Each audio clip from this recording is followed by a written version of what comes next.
A pregnant deer was walking through the forest. The labor pain grew, and the deer almost reached the point of giving birth to a fawn. Suddenly, dark clouds covered the sky, and there was a streak of lightning, and that lightning ignited one of the trees very close to the deer, and a forest fire began. The deer was in great anxiety, and then suddenly the deer looked on the right and found a hunter pointing his arrow straight at the deer, about to strike the deer dead.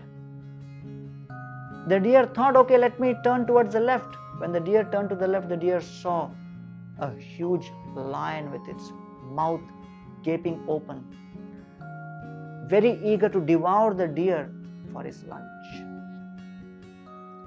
The deer saw that there are only problems in all the directions. It was a hopeless situation, but the deer did not give up hope. The deer thought, at this moment, my young child within my womb is dependent upon me. It is my duty to focus on delivering my fawn. And the deer simply focused on that. A young, beautiful fawn was born. And the deer and the fawn were perfectly safe. Nothing happened to them. And you may wonder, what? What about the forest fire? What about the hunter? What about the lion?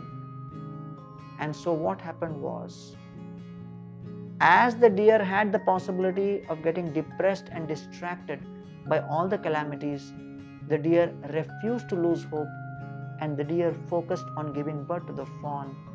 And as the deer was giving birth to the fawn, at that very moment, the clouds struck lightning, and that lightning bolt hit the hunter. And as the hunter released the arrow, his hands were shaken a little bit because of him being hit by the thunderbolt.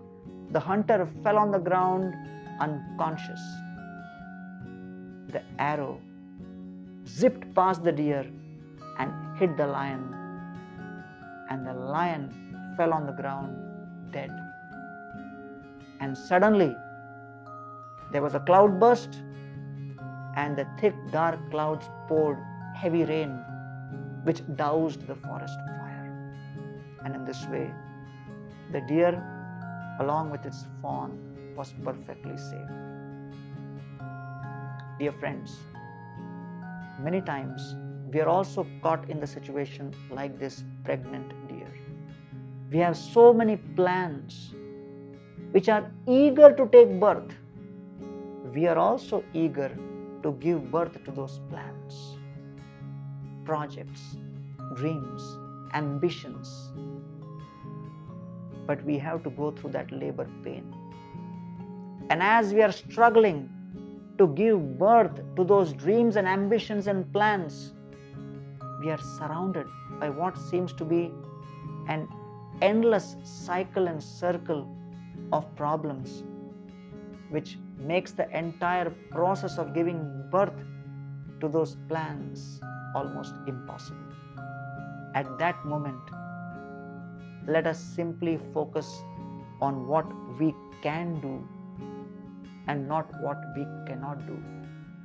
Let us focus on the circle of our influence and not on the circle of concerns. And therefore Krishna says in Bhagavad Gita, Karmanye vadhikaraste ma phaleshu kadachana ma karma phala heturbhu matri sangotsva karmani.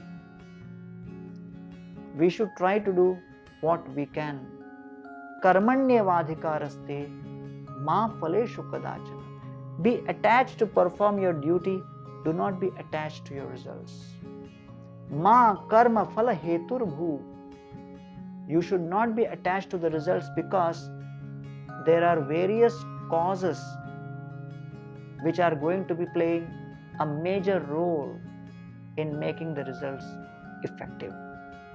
Do not claim credit for the results, because we simply can make our plans and our desires.